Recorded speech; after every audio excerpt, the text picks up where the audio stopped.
Two planes are parallel if their normal vectors are parallel.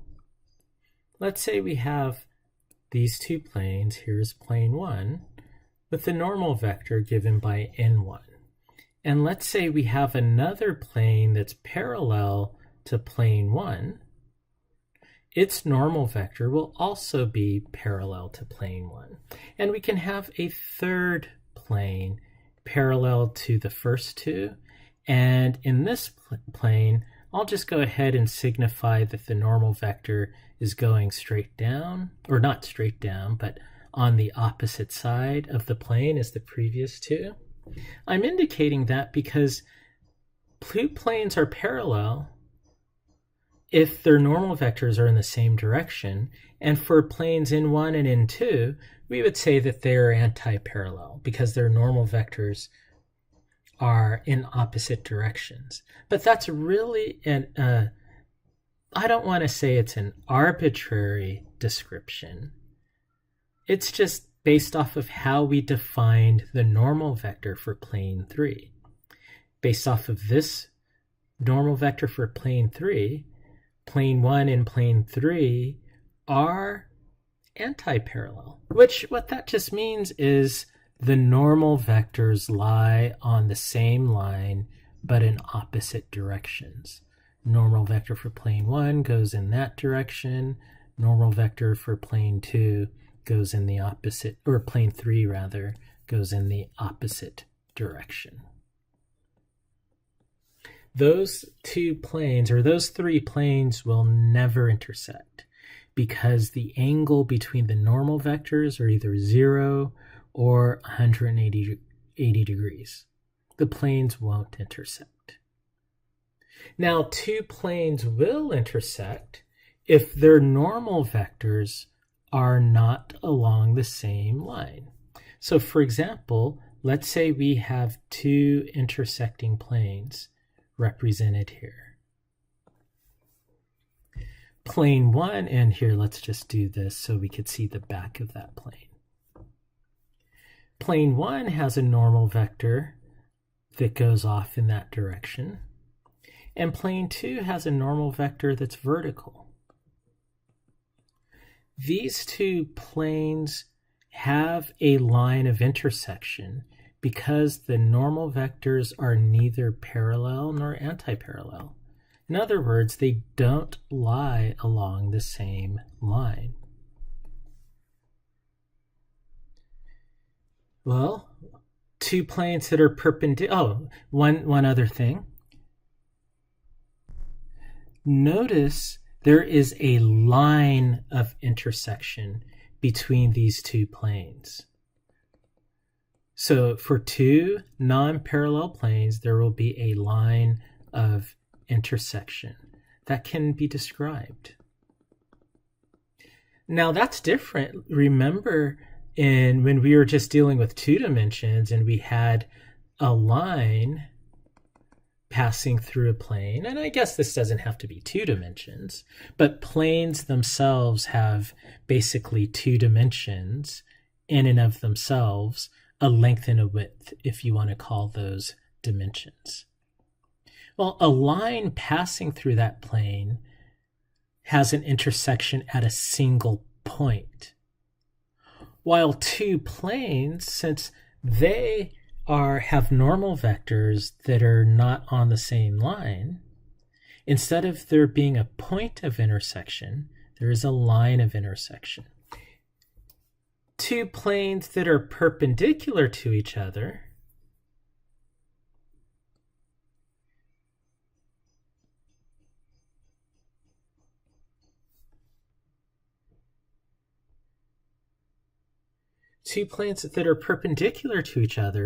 will also have a line of intersection.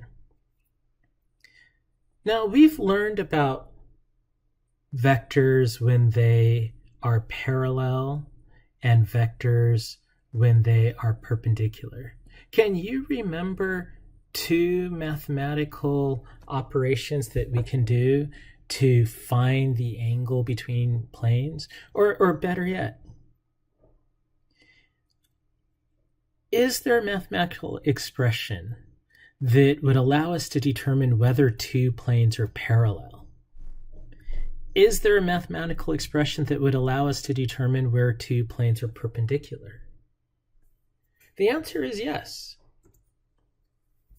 Let's look at the case when two planes are perpendicular. Let's take one plane, n1, and that's the normal vector describing plane n1. Plane n1 might be the plane that looks something like this. And let's take another plane that is perpendicular to plane n1. So this plane, I will just draw it here.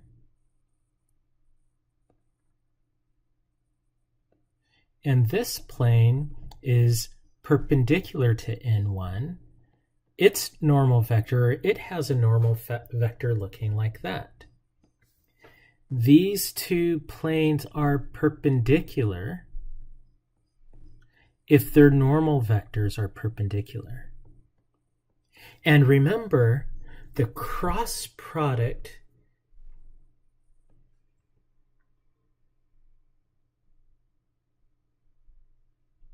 we learned about a mathematical operation that can help us determine whether or not two vectors are perpendicular.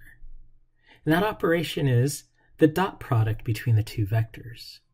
If two planes are perpendicular, then their dot product must be equal to 0, because the dot product can be given as the magnitude of the first normal vector times the magnitude of the second normal vector times the cosine of the angle between those two. And when the angle is pi over 2, so if theta is pi over 2 or 3 pi over 2, then those planes are perpendicular, and we could say that the cosine of pi over 2 or the cosine of 3 pi over 2 is equal to 0. Therefore, two planes are orthogonal, perpendicular to each other, if their dot product is equal to 0.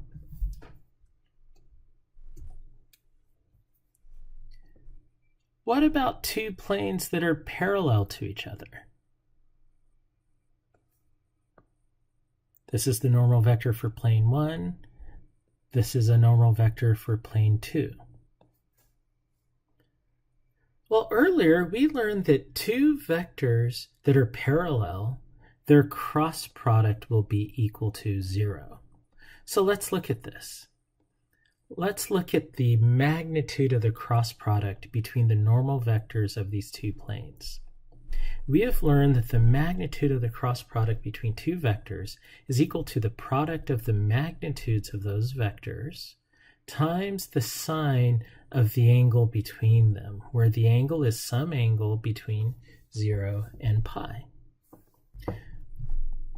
Well, if our angle is equal to 0 degrees, or if it's equal to 180 degrees, which is pi, then the sine of 0 and the sine of pi is equal to 0.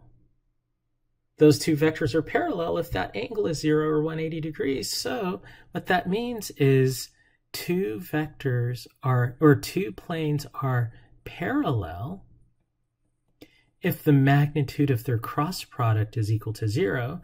And what that means is if you evaluate the cross product between two planes, and if the result is equal to 0, then you know those two planes are parallel to each other.